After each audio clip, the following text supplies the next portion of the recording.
सत्संग टिल्ला आश्रम के परम पूजनीय महंत चंद्रमा दास जी महाराज जी की आज पुण्यतिथि पर समाज के बंजारा समाज के सभी इकट्ठे हुए सज्जन और विशेष रूप से माननीय पूर्व सांसद एमएलसी समाज के नेता लीडर जिन्होंने ये आज की मीटिंग का आयोजन किया है, जिनके कहने पर हम यहाँ पहुँचे हैं, माननीय हमारे उत्तम चौहान जी,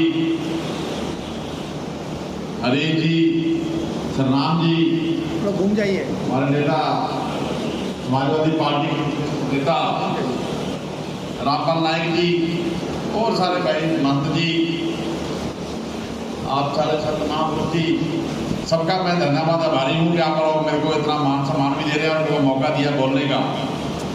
सबसे पहले विचार रखेंगे हम अपने फतेह बुलाएंगे, फतेह वाहेगुरु जी का खालसा, कभी वंज कर बंजारिया वखर ले संभाल, गुरु ग्रंथ साहब में ये दर्ज है, वंज कर बंजारिया वखर ले संभाल। गुरु ग्रंथ साहब में बार बार बंजारा शब्द का नाम आता है। बंजारा का मतलब यही है कि ट्रेड, बिजनेस, व्यापार। अगर समाज को इतना महत्व, इतनी रिस्पेक्ट, मान सिख गुरुओं ने दी है, गुरु नानक देव से लेकर गुरु गोबिंद सिंह तक, अगर किसी को विशेष रूप से महत्व दिया या मान सम्मान दिया तो वो बंजारा समाज है। क्योंकि बंजारा समाज ने प्राचीन काल से इस देश को निर्माण करने का योगदान दिया है। इस देश में आज जो भी निर्माण हुए हैं, बड़े बड़े मार्ग, बड़ी बड़ी इमारतें, ये बंजारा समाज ने दी है। लेकिन आज दुर्भाग्य है कि बंजारा समाज थोड़ा पीछे खड़ा है, क्योंकि इसमें शिक्षा का कुछ अभाव है, कुछ रोजगार का है, कुछ आर्थिक स्थिति कमजोर है। लेकिन आज जो उत्तम चौहान जी ने बातें बताई और अपने पूर्वजों के नाम लिए, ये बहुत ही सराहनीय आज इन्फॉर्मेशन मिली है। और ये भी कहा कि बाबा लक्खी शाह बंजारा जी यहाँ आए थे, चरण छू धरती है। ये मेरे बॉडी, पूरे शरीर में एक चल रही कमर चल रही है कि बाबा लक्खी शाह बंजारा का चरण छू जगह ये कोई छोटा स्थान नहीं है। ये हमारे अपने काम से, अपने परिवार से भी बढ़ के जगह है, क्योंकि परिवार उन्हीं के जिंदा रहते हैं। अगर हम नहीं बदलते हैं, तो हम नहीं बढ़ते हैं आगे। अगर हम बदलेंगे नहीं तो बढ़ेंगे नहीं। तो अगर हम नहीं बढ़ते हैं तो वास्तव में हम जी नहीं रहे होते। ये तो एक शरीर है, एक दिन चला जाना है, मिट्टी है। लेकिन जब तक बढ़ेंगे नहीं आगे तो जिंदा कैसे रहेंगे? आपकी आने वाली पीढ़ियों का क्या होगा? क्योंकि पीढ़ियां तभी बदलती हैं जब आपका इतिहास जिंदा रहता है। नहीं तो पीढ़ियां आपकी आने वाली पीढ़ियां खत्म हो जाती हैं।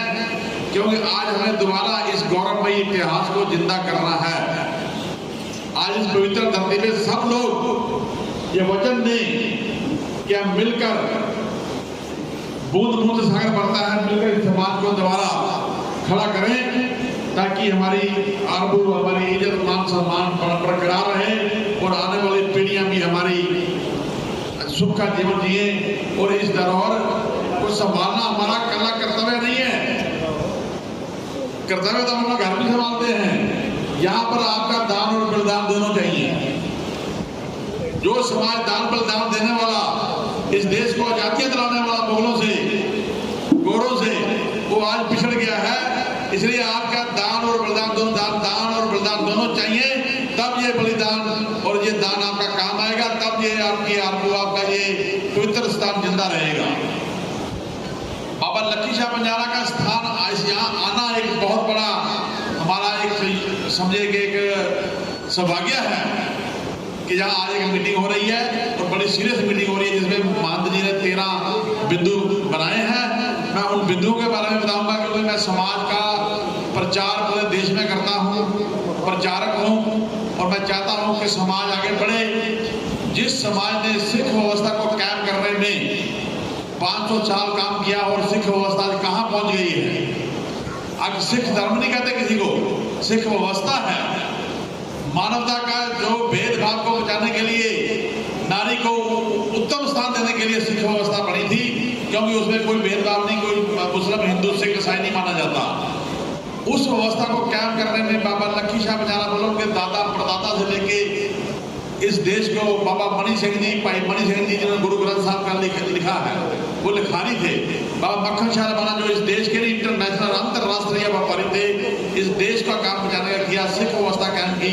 आज यहाँ पे जो बाबा जी ने, महंत जी ने प्रवचन रखे है कि यहाँ भोजन की व्यवस्था, आश्रम में दैनिक खर्चा, मंदिर की देख रेख, पूजा पाठ आदि, गुरुद्वारा में जाके देखो जो आपने निर्माण किया है, गुरुद्वारा में जितने गुरुद्वारे देश में बने हैं ना, ये आपने निर्माण किया है। लेकिन हमारी यहाँ धरोहर में, आश्रम में भोजन की कमी है, रहने की देख रेख की कमी है। ये हमारे लिए एक दुर्भाग्य है, एक विचलित बात है, शर्म की बात कह सकते हैं कि अगर समाज ऐसा इसको 1-1 रुपया भी इकट्ठा करे तो इस पवित्र धरती का स्थान का निर्माण हो सकता है।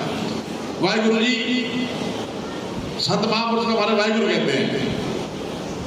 मन बनाओ, ऊपर वाले की कृपा है, हम पूरे देश से सिख समाज को जोड़ेंगे आपके साथ। जो हमारे मंत संत महापुरुष हैं उनको भी जोड़ोगे, क्योंकि सिख जब ऐसे ऐसे संत महापुरुष हैं जो फ्री में विद्यालय बनाते हैं, फ्री में गुरुद्वारे मंदिर बनाते हैं, भवन निर्माण करते हैं, छात्रावास बनाते हैं। हम उनको पूरे पंजाब, हरियाणा जहां भी है, पूरे देश में लोग रहते हैं। नंदेड़ साहब किसने बनाया है? आपकी धरोहर आपने बनाया है। बंदा सिंह बहादुर को देश का सम्राट बनाया तो बंजारा ने बनाया, गुरु गोबिंद सिंह के बाद। तो मैं तो यही चाहूंगा, केवल एक चीज है जो एक सपने को हासिल करना असंभव बना देती है, वो है असफलता का डर। जैसे उत्तम जी ने बोला, यहाँ पे नंगे भी रहे, हरिबाबू भोज नीचे भी सोए, इसका मतलब इनको डर नहीं है। जिस बंदे को सफलता का डर है ना, वो चीज असंभव रहती है, असंभव नहीं हो सकती। इसलिए डर निकाल के इस धरती को, इस पवित्र स्थान को एक उदाहरण का पेश करें, इतिहास बनाएं कि जो इतिहास हमारे आने वाली पीढ़ियां, और यहाँ लोग धर्म स्थान पर आके लोग रुके, उनको भोजन अतुट लंगर करते हैं। अतुट मतलब अनलिमिटेड। आप जाइए तो हरमंदिर साहब में उसकी उसारी बंजारा समाज के लोगों ने करी, लेकिन वहां लंगर 1 लाख लोग आदमी रहता है। यहाँ पे हमारे 2 आदमी 4 संत महापुरुष रहते हैं, उनकी व्यवस्था नहीं है। इसको बदलने के लिए मनुष्य की अंतरात्मा, मनुष्य के अंदर की आत्मा की अंतिम परीक्षा, भविष्य की पीढ़ियों के लिए आत्मा से प्रदान करने की उनकी इच्छा होनी चाहिए। आपकी जो अंतरात्मा है, वो आंतरिक परीक्षा, जो आपकी परीक्षा है, भविष्य की पीढ़ियों के लिए कुछ बलिदान करने की इच्छा हो सकती है, तभी आपका कोई धन्यवाद होगा, कोई आपका नाम लेगा। नहीं तो देखो, भविष्य पीढ़ी के लिए क्या करें, हमारी अंतरात्मा बोलनी चाहिए। हरि बाबू जी ने हमें 2 बार फोन भी किया आने के लिए, कि मैं पहले भी 2 बार आ चुका हूँ। मैं कह भी रहा था कि तो बंदे यार 2 बार गया, वहां कोई रिजल्ट नहीं निकला, कोई सफलता मिली नहीं है, बातें हुई, मीटिंग हुई, महंत जी भी कह रहे हैं आज कि पहले भी मीटिंग हुई, लेकिन कोई उसका सफल परिणाम नहीं निकला। लेकिन आज हमें वचन देना होगा सबको, अगर सफलता पानी है तो उसके लिए वचन करने होंगे। जैसे आज मान सिंह ने बोला कि मैं हर संडे यहाँ आऊंगा, ऐसे हम सबको ऐसा समय दे। समय से ज्यादा बड़ा कोई दान नहीं है, जो आदमी समय देता है उससे बड़ा दान नहीं है। इसलिए यह नहीं कि हमारे पास कितना ज्ञान या अनुभव है। अभी उत्तम चौहान जी ने बड़े डबल MA, LLB, LLM जो भी इनकी क्वालिफिकेशन बताई है, लेकिन साथ तजुर्बा कितना, अनुभव कितना है। मैं ये कहूंगा हरि बाबू जी, यह नहीं है कि हमारे पास कितना ज्ञान और अनुभव है, बल्कि यह है कि हम दूसरों के साथ कितना साझा करते हैं। नंदू जी कहाँ गए? नंदू कुमार जी बात चले गए हैं। आज यहाँ पे आपको राजनीति नहीं करने आए, लेकिन बंजारा समाज का टूटना, देश भर में इनकी तू होनी, बदनामी होनी, ये हमारे ही लोग कर रहे हैं, क्योंकि समाज को कई वर्गों में बांट दिया है। इसलिए हमें एक बगीचा है, ये एक गार्डन है। गार्डन एक चरित्र होता है, चरित्र, कैरेक्टर। हरि बाबू जी गार्डन घर में बनाते हैं, पार्क बनाते हैं, पेड़ लगाते हैं, फूल लगाते हैं, वो एक चरित्र है।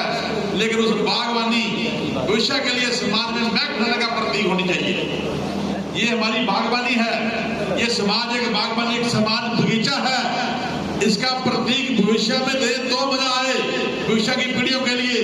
इसलिए इस समाज को बेनती है कि भोजन का व्यवस्था यहाँ तुरंत चलनी चाहिए।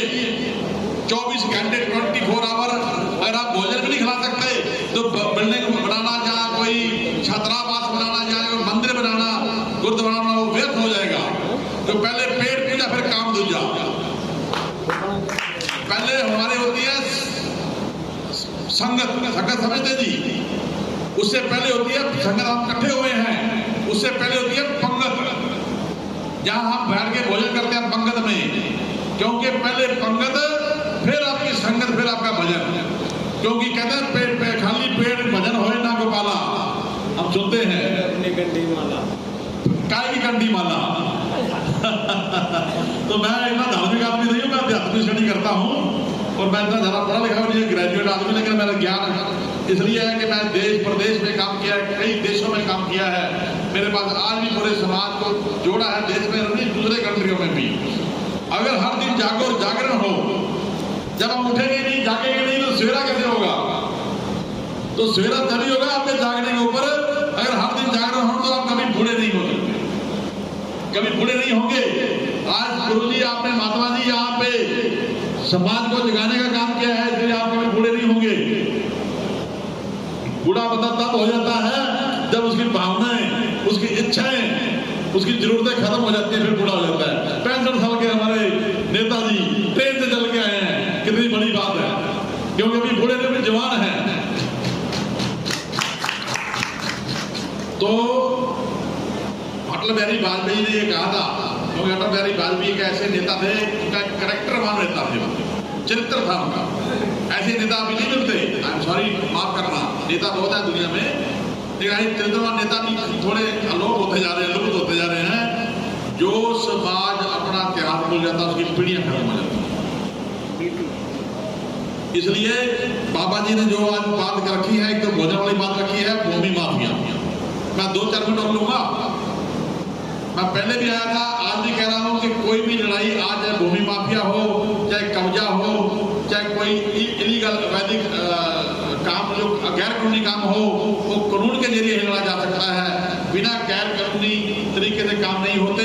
अगर कानूनी तौर पे विधिक रूप से आप कानूनी लड़ाई लड़ते हो तो हम लोग आपका सहयोग पूरा करेंगे, तन मन से करेंगे और धन से भी करेंगे। पिछली बार मैंने कहा था, लेकिन हमें पता ही नहीं है कि हमारी कानूनी का चल कहाँ रही है, उनका इस वक्त हालात क्या है, उनके क्या पोजीशन क्या है। अरे कानूनी लड़ाई लड़ रहे हैं, जैसे इनके ऊपर पर्चे दर्ज हुए हैं, केस दर्ज हुए हैं, गलत केस दर्ज हुए हैं नाजायज। लेकिन जब तक आपके पास कानूनी लड़ाई लड़ने का आपके पास क्या कहते हैं, स्पष्ट लोग नहीं है, वरिष्ठ लोग नहीं है, जानकार उनके लोग नहीं है, क्योंकि वो फीस लेते हैं, तो तब तक देखो ये लड़ाइयां लड़नी इतनी संभव नहीं है। माफिया ठीक है, हाँ। तो मैं चाहूंगा कि आपकी जो ये जमीन है, 3-4 एकड़ जमीन है, इसकी वैल्यू बहुत ज्यादा है। अगर आपके पास जमीनी पेपर, जमीन के प्रॉपर पेपर नहीं है, उसका टाइटल क्लियर नहीं है, तो ये व्यर्थ है बातें करनी, बैठना उठना। 2-4 हजार, 10,000, 50,000, लाख इकट्ठा हम कर लेंगे, आज 10 लाख इकट्ठा कर लेंगे, लेकिन बिना टाइटल के, बिना विधिवत रूप से काम नहीं होंगे। जब तक आपका टाइटल क्लियर नहीं होता, महाराज जी का मेरा यही अनुरोध है कि पहले टाइटल क्लियर करवाइए। अगर रेवेन्यू रिकॉर्ड में आपका नाम नहीं है, जहाँ आपका टाइटल नहीं है, तो ये लड़ाई लड़नी व्यर्थ है। लड़ाई वही लड़ी जानी चाहिए जो आज का जमाना है, क्योंकि आज कानून व्यवस्था है देश में। ऐसा नहीं है कि कानून व्यवस्था सारी माफिया के बाद चली गई है। आज तो कानून व्यवस्था है ना, आंदोलन होते हैं, जनता बाहर निकल आती है, जो सत्य है। जब तक आपका जमीन का टाइटल क्लियर नहीं है, इसका जो हक है, अपना नाम है, जो मालकियताना हक है वो नहीं है, तो या भूमि बनानी या बिल्डिंग बनानी, हाँ, ये जो चल रहा है, इसके लिए 2-4 आदमी हमारे जैसे और भी आ जाएंगे जो आपका दाम सम्मान करेंगे और खाना पीना राशन चलता रहेगा। तो मेरी कृपा आपसे यही बेनती है कि सबसे पहले टाइटल क्लियर करें सर। अतिथि शादियों के साथ रुकने आदि की व्यवस्था कैसे की जाए? जो अतिथि आते हैं उसको कोई चुल्ली बनानी पड़ेगी। बाकी संतों की समिति बननी है। अगर यहाँ पे मैंने सुना है, रामपाल जी नाग से भी मेरी बात हुई थी कि यहाँ पे कोई ट्रस्ट शायद नहीं है, या ट्रस्ट हो या कोई एनजीओ टाइप हो जिसमें लोग अपना दान पुण्य दे सकें। आज हम किसी के पास दान लेने जाते हैं, अब मेरे पास भी आओगे पैसे लेने के लिए, तो मैं भी कहूँगा मैं किसको पैसे दे रहा हूँ? 1000, 2000, 10,000, 5,000 कोई बड़ी बात नहीं है, हमें लाखों करोड़ों रुपए चाहिए इस काम के लिए। जब तक आपके पास विधिवत तरीके से कोई रजिस्टर्ड संस्थान नहीं है, एसोसिएशन नहीं है, संस्था नहीं है, तब तक देखो जी आपको पैसा मिलना, बाहर से दान मिलना संभव है। इसलिए मेरा 2 बात है कि जमीन का टाइटल क्लियर करें लैंड का, और दूसरा इसका ट्रस्ट बनाएं, उसका ट्रस्टी माननी हो। हम लोगों को ट्रस्टी बनना नहीं है, हम लोग सेवादार रहेंगे, प्रचारक रहेंगे, सेवादार रहेंगे, जमीनी स्तर पे काम करेंगे। अगर इनका ट्रस्ट या आज संस्था बनेगी तो हम पूरे देश में इसका प्रचार प्रसार करके लोगों को यहाँ भेजने का काम करेंगे। गुरुद्वारे में आदमी आता है, फ्री कमरा मिलता है, फ्री लंगर मिलता है, वो 100 की जगह 10,000 देके जाता है, क्योंकि उसके अंदर की भावना जाके आती है। टर्नल बाहर की भावना तो हमारी बहुत अच्छी है, कपड़ा भी डाल लेते हैं, जूता भी डाल लेते हैं, अंतर आत्मा इंटरनल पावर आपकी कहाँ है? हमारी इंटरनल आत्मा मरी हुई है, हमारी अंदर की आत्मा कमजोर है, अंदर की फीलिंग नहीं जागेगी जब तक, तो तब तक आप कोई कार्य नहीं कर पाओगे। क्योंकि अंदर की फीलिंग जागने से दुनिया भर देश बदल सकता है। अपनी ताकत अंदर की जानिए, तब जाके अनुदान संदान होंगे, ऐसे नहीं होंगे। महाराज जी मैं बड़ा स्पष्ट बात कर रहा हूँ, हरिबाबू रिपोर्ट जी, अरे कल 2 आप मेरे को बता सकते हो, मेरे सीनियर मेरे बड़े हो, कि दान प्रदान तभी दिए जाते हैं। ऐसे ऐसे लोग बैठे हैं जो 10-10, 20-20 करोड़ में दान करते हैं साल का, लेकिन उनको क्या दिखाया जाए? उनके सामने हमारा प्रोफाइल दिया जाए, प्रेजेंटेशन दी जाए, तभी बात बनती है। आज मैं व्यापारी हूँ तो मैं पहले आइटम का प्रेजेंटेशन देता हूँ, जो चीज बेचने जाता हूँ बाजार में। आज पानी बिकता है तो प्रेजेंटेशन है, इसलिए अगर इस स्थान को बनाना है तो मैं यही कहूँगा कि आप आश्रम बनाने के लिए, विद्यार्थियों को रहने के लिए, उनको पढ़ाने के लिए आप इसका लीगल तरीका बनाइए। हम लोग आपको दान संदान इकट्ठा करके देंगे, दिन रात करके हम देश प्रदेश में जाके काम करेंगे। जो कोई व्यक्ति समाज बच्चों की वैदिक शिक्षा, संगीत शिक्षा ग्रहण करना चाहता है, वो भी सेम ही बात है कि यहाँ पे जब तक बिल्डिंग नहीं बनेंगी, बच्चे रहेंगे कहाँ, भोजन कहाँ होएगा? समाज का उत्थान में धार्मिक उत्थान कैसे हो? समाज का उत्थान जागृता फैलाइए, प्रचार के माने जैसे अभी बहुत सारे राम सिंह बनावट जी का नाम लिया, जो वरिष्ठ हमारे एक बड़ा अवार्ड, देश का सबसे बड़ा सम्मान मिला, तो उन्होंने काम किया तभी मिला ना जी। हम लोग बिना काम करने के सम्मान लेना चाहते हैं, वो नहीं मिलेगा, वो नहीं मिलेगा, किसी आधार पे नहीं मिलेगा। इसलिए मिलजुल कर सारे बंदे इकट्ठे होकर इस धरोहर को बचाने का काम करिए। देखो सरकार का भी फायदा मिलेगा, तभी मिलेगा जब आप फायदा लेने के योग्य होंगे, उसके बाद जाने की ताकत रखेंगे, कोई प्रेजेंटेशन देंगे। हमारा ये डिमांड है, माँ भी दूध नहीं देती जब तक बच्चा रोता नहीं है, बोलता नहीं है, तो कोई सरकार देने वाली नहीं है। सरकार तभी देगी जब आपकी डिमांड होगी। अब मेरी डिमांड ही कोई नहीं, सरकार क्या करेगी? पहले महाराज जी का सभी केस जो है, आप जी कानूनी कार्रवाई जानते हैं, इनके कौन लॉयर है, पिछली बार भी बोला था, हमारे पास सिविल के वरिष्ठ लॉयर है, दिल्ली में क्रिमिनल लॉयर है, हम उनको ले आएंगे, उनकी फीस भी हम देंगे, 10-50,000 आने का देंगे, लेकिन तभी संभव होगा जब आप हमें कुछ पेपर मुहैया कराएंगे। बिना पेपरों के कोई बात करने का फायदा नहीं है। मैं यहाँ पर ये बोल दूँ 10 लाख, 20 लाख, 50 लाख मेरे देने से कुछ नहीं होगा, क्योंकि मैं एक दिन का समाज का एक छोटा सा सेवादार हूँ। लेकिन समाज का सेवा तभी होगी पूर्ण जब हम सब मिलके एक मुट्ठी बंद होकर काम करेंगे। तो ज्यादा बातें ना करते हुए मैं सबका सम्मान करता हूँ। मेरे साथ जरनैल सिंह जी आए स्पेशल कुरुक्षेत्र से, सरबजीत सिंह जी आए हैं कुरुक्षेत्र से। ये दोनों यंग लड़के हैं, ये सेवा करने के लिए तैयार रहेंगे, क्योंकि हमारे ही समाज के लोग मध्य प्रदेश में, मैंने हरिबाबू जी के इस प्रोग्राम में इंदौर में बुलाए थे आदमी, बड़े बड़े कॉलेज में बड़े बड़े परीक्षण सेंटर खोल रहे हैं। सिख जब सीखोगे, एनआरआई लोग करोड़ों रुपए खर्च कर रहे हैं, क्यों नहीं यहाँ करेंगे? आपके मध्य प्रदेश में फ्री परीक्षण चल रहे हैं, रोजगार चल रहा है, गुरुद्वारे मंदिर बन रहे हैं, संगीत जो आप कह रहे हो संगीत सिखाना है, धर्म प्रचार करना, सब चल रहा है मध्य प्रदेश में। वो सिख लोग हैं, सिख बंजारों के इतना टूट रिश्ता है कि अगर आप लोग इस चीज को विनती करेंगे तो सिख यहाँ पर इकट्ठे हो गए, थैला पूरा सिर पे उठा के सेवा करेंगे। आपको मजदूर बनाने की जरूरत नहीं है, बिल्डिंग बनाने के लिए, आपको बिल्डिंग बनाने के लिए ठेकेदार मजदूर सरिया खरीदने की जरूरत नहीं है। खुद यहाँ पर आकर बैठ के मजदूर थैला बना के आपका जगह बना के चले जाएंगे वापस। क्योंकि अभी आपने देखा होगा जब जमींदारों का आंदोलन चला, हम भी उसमें सक्रिय थे, मैंने भी सेवा करी खूब। देखिए आप कैसे लोगों ने लंगर लगाए, तो पैसा इकट्ठा किया था। ये ऐसी व्यवस्था है सिखे जब बंजारा का समाज का पूरा समाज इसमें समा गया है। आपके बड़े बड़े व्यापारी, बड़े बड़े बाबा संत लक्खी शाह बंजारा, मक्खन शर्माना, सेवालाल जी, भाई मणि सिंह जी कितनी औलादें शहीद हो गई हैं। तो मैं यही कहूंगा कि हम तभी बात बनेगी जब हम इकट्ठे हो गए, तभी नाम रहेगा। घर के लिए सब बातें काम करते हैं, मैं नहीं करता हूँ, परिवार के लिए सब दुनिया करती है, बाहर के लिए करके दिखाइए, अपने से पड़ोसी के लिए करके दिखाइए, तब मजा आता है। तो गुरु गोबिंद सिंह का एक मैं वचन पूरा करके बोल के खत्म करूंगा।